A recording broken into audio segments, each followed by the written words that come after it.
You scroll through a newsfeed, another conflict, thousands of miles away, another statistic, another image of suffering, detached, almost abstract. The glow of the screen casts a sterile light on the faces of distant strangers, their pain filtered through pixels, their struggles reduced to sound bites.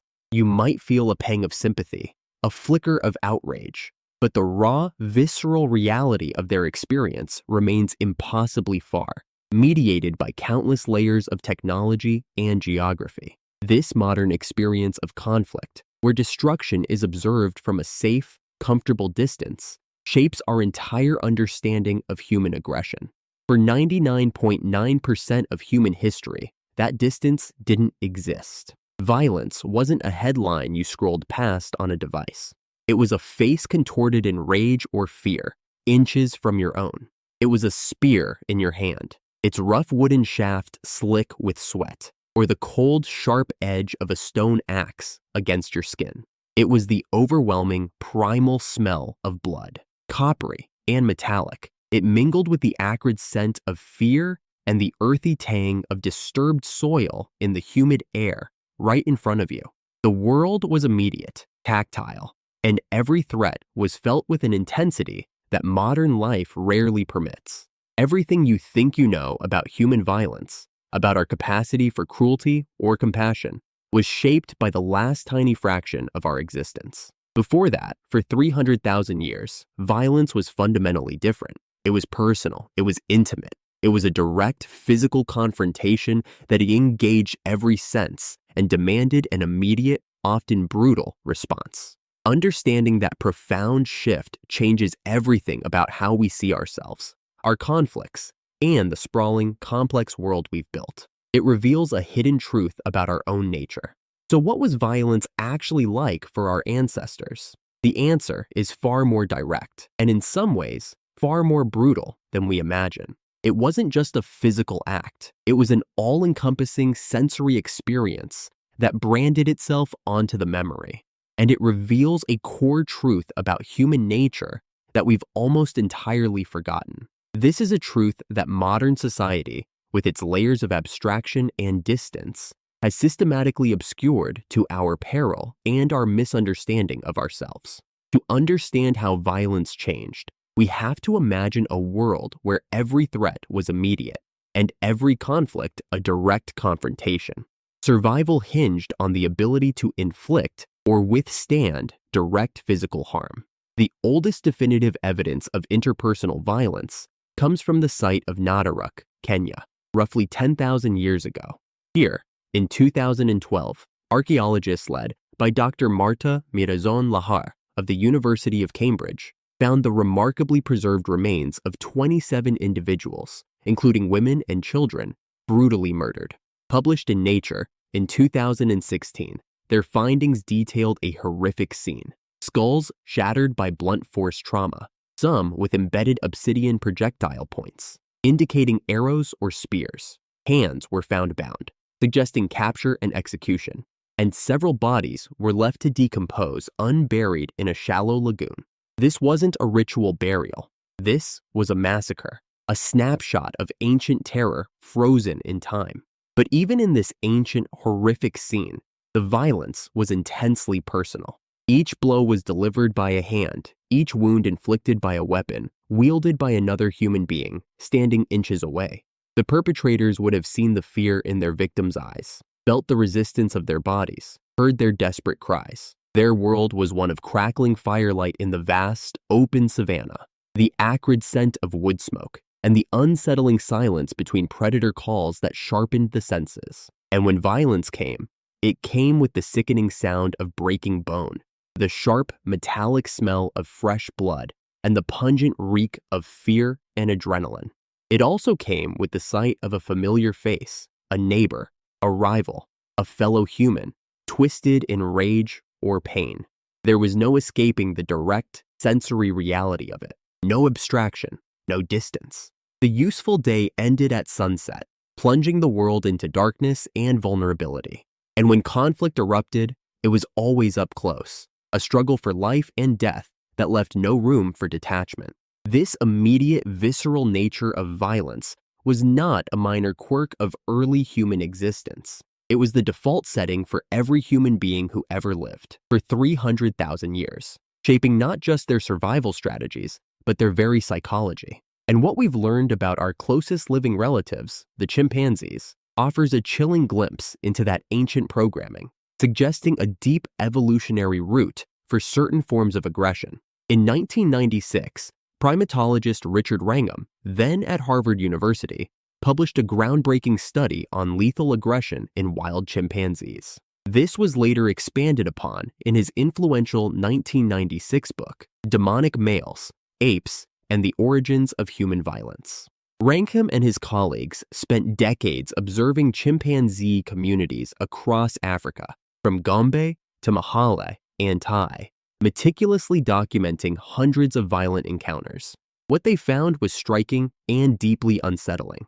Chimpanzees routinely engage in intergroup warfare, a behavior once thought exclusive to humans. Male chimpanzees would form silent raiding parties, stealthily infiltrating rival territories, specifically targeting isolated individuals for lethal attacks. They would ambush, beat, and tear apart their victims, often in overwhelming groups of 5 to 10 against one, a terrifying display of coordinated brutality. These weren't random acts of rage. They were calculated, strategic killings aimed at eliminating rivals and expanding territory. Over a 10-year period, Wrangham's team documented 18 such killings in one community alone, with others observed consistently across different research sites. These acts of violence were almost exclusively male-on-male, driven by competition for territory, access to resources like food, and ultimately, mates.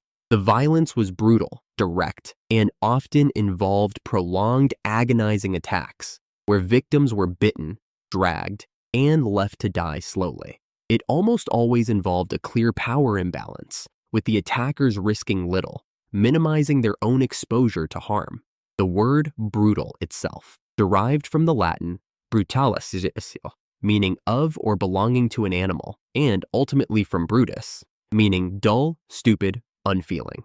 It perfectly encapsulates the raw, unthinking, and often merciless quality of these attacks, devoid of any higher moral consideration. Wrangham argued that this pattern of male-led intergroup aggression, where one side holds a clear numerical advantage, is a deep ancestral trait. It is a strategy for dominance and resource acquisition.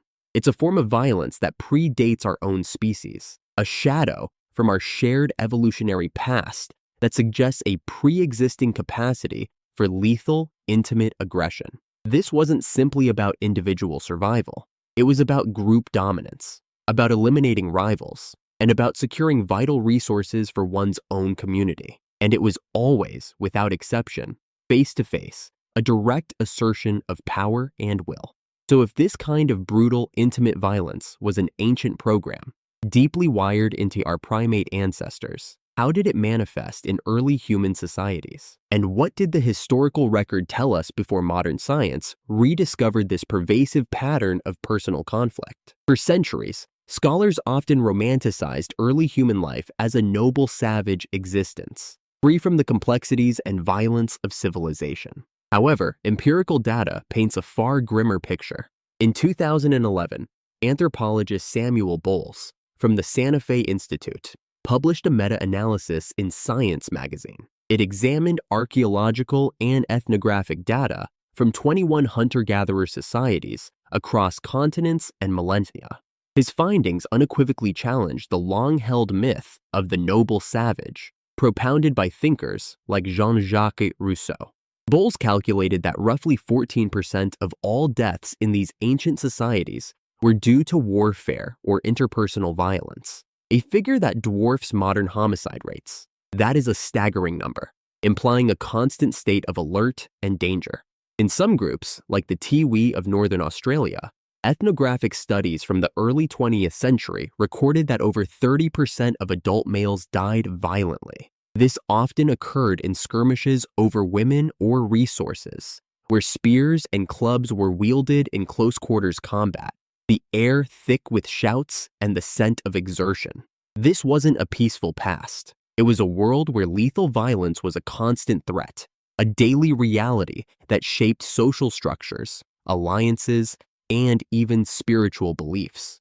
And the historical record, spanning centuries and continents, confirms this pattern of highly personal, often ritualized conflict, where every confrontation was a direct sensory experience. Consider the Iliad, written by Homer in the 8th century BCE.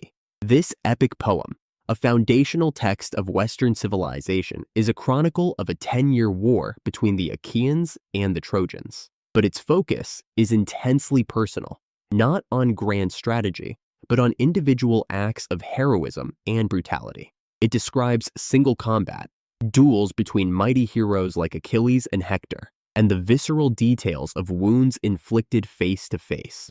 Homer spares no detail, describing the bronze spear piercing flesh, the gush of blood, the collapsing warrior. Achilles drags Hector's body behind his chariot, a deeply personal act of vengeance, fueled by grief and rage. Odysseus blinds the Cyclops Polyphemus with a burning stake, a close-quarters struggle against a monstrous foe. Even in large-scale battles, the narrative zooms in on individual acts of brutal, personal aggression, where warriors recognize their opponents, exchange insults, and fight with desperate ferocity. The violence is always seen, felt, heard, and often mourned, leaving no room for detachment. Fast forward to the 13th century, in the harsh, isolated landscape of Iceland. The Njál's Saga, an Icelandic prose epic, details generations of blood feuds and revenge killings, where the stark, unforgiving environment mirrored the raw human passions. A man is killed, perhaps by a rival chieftain or a disgruntled neighbor. His family is honor-bound to avenge him, often through direct, targeted violence against the perpetrator or their kin. The saga meticulously describes the preparations for these ambushes or confrontations. This included the gathering of weapons, the tense ride across the frozen plains, the sudden clash of iron on shield, and the spray of blood against the stark white snow. Each act of violence has a clear perpetrator and a clear victim, known to each other, their family histories intertwined in a web of grievance and retribution. The revenge is personal. The suffering is personal. The responsibility is personal, often leading to a cycle that could span decades. And, in the 16th century, the legal codes of the Kingdom of France, such as the Custom of Paris, still contained provisions for trial by combat. This allowed disputes to be settled through regulated duels, often involving swords, lances, or even bare fists. Though increasingly rare and eventually outlawed in the 17th century, the very existence of such laws for centuries underscores a deeply ingrained cultural understanding of justice. This privileged direct, personal confrontation as a legitimate means of resolving conflict. The concept of honor was intrinsically tied to this readiness for personal violence, a willingness to defend one's name, one's family, or one's property with a sword or a fist in a public display of courage and skill. Historians had been reading these references for centuries, but they often interpreted them as evidence of primitive societies, destined to evolve towards more civilized forms of conflict resolution, rather than recognizing them as reflections of a fundamental human pattern.